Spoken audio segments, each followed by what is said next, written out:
Tahukah kamu bila Thailand adalah satu-satunya negara di Asia Tenggara yang tidak pernah dijajah?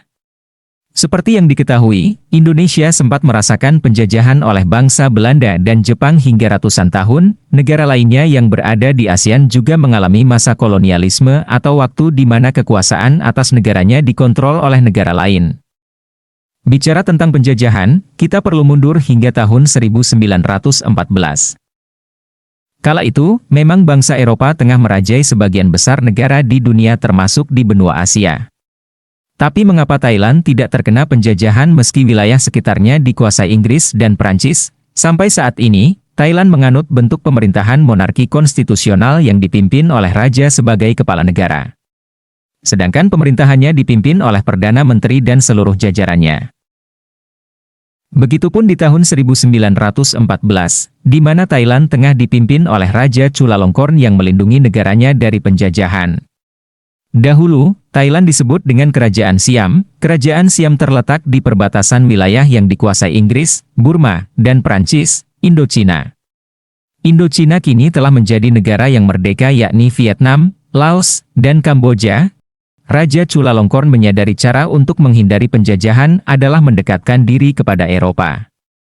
Ia melakukan taktik dan reformasi sentralisasi melalui sistem politik yang disebut dengan Mandala. Taktik dan reformasi Raja Chulalongkorn, sampai saat ini, Thailand menganut bentuk pemerintahan monarki konstitusional yang dipimpin oleh raja sebagai kepala negara. Sedangkan pemerintahannya dipimpin oleh Perdana Menteri dan seluruh jajarannya. Begitupun di tahun 1914, di mana Thailand tengah dipimpin oleh Raja Chulalongkorn yang melindungi negaranya dari penjajahan. Dahulu, Thailand disebut dengan Kerajaan Siam. Kerajaan Siam terletak di perbatasan wilayah yang dikuasai Inggris, Burma, dan Prancis, Indochina.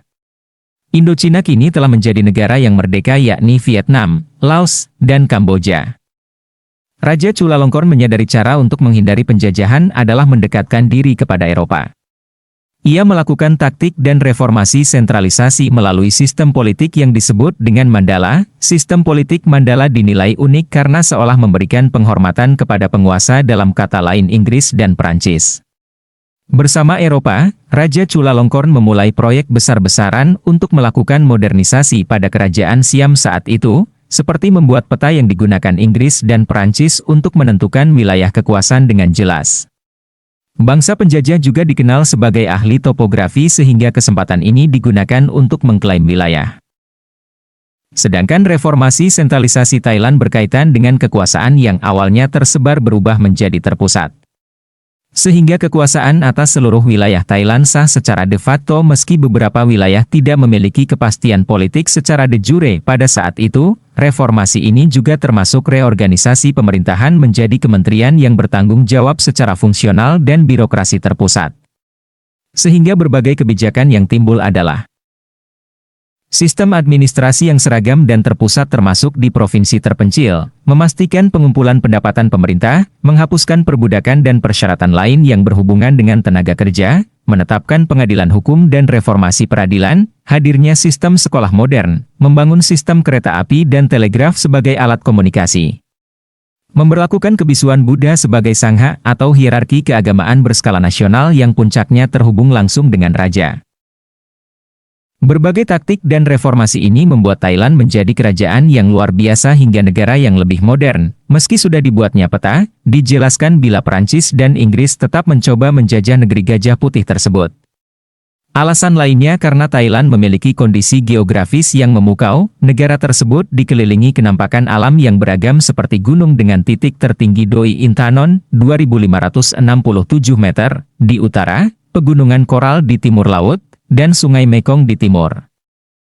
Di bagian tengah negara, Thailand juga memiliki Sungai Chao Phraya yang membuat negara ini dialiri oleh sungai hingga Teluk Thailand. Dalam proses reformasi Raja Chulalongkorn yang berkaitan dengan penguasaan wilayah, ia membentuk pasukan khusus untuk mengendalikan penguasa lokal dan wilayah yang tidak diawasi. Hasilnya, ia berhasil melucuti senjata dan menggulingkan penguasa lokal hingga memusatkan kekuasaan di Bangkok.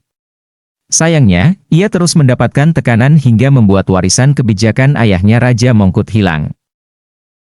Pada tahun 1893, Raja Chulalongkorn terpaksa menyerahkan seluruh wilayah Laos di sebelah timur Sungai Mekong kepada Prancis.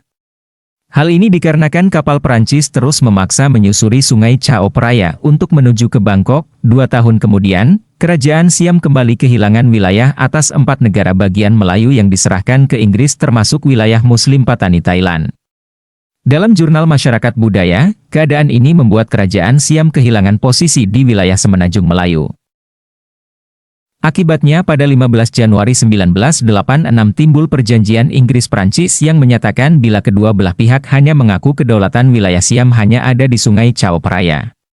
Dalam perjanjian tersebut tidak menjamin mengenai kemerdekaan sehingga Siam sempat terancam. Pada tahun 1909, perjanjian kembali dibuat dengan nama Perjanjian Inggris-Siam memberlakukan Kerajaan Melayu Patani menjadi milik Thailand dengan kekuasaan otonomi sebagai sebuah kerajaan. Kemudian, pada akhirnya berubah menjadi satu kesatuan administrasi pemerintah pusat Kerajaan Thailand di Bangkok yang dikendalikan secara langsung. Kerajaan Inggris dan Prancis disebut tidak pernah berhasil sepenuhnya mengendalikan negara atau sebagian besar di wilayah Thailand. Pernyataan inilah yang berkaitan dengan makna Thailand tidak pernah dijajah dengan bangsa manapun. Akibatnya, Inggris dan Prancis memutuskan membiarkan Thailand berdiri secara independen yang merdeka. Meski hal ini tetap dimanfaatkan sebagai penyangga dan koloni berbagai wilayah yang dijajah dua bangsa tersebut, nah itulah 3 alasan mengapa Thailand tidak pernah dijajah bangsa manapun. Semoga informasi ini bermanfaat ya sahabat jagoan Neon.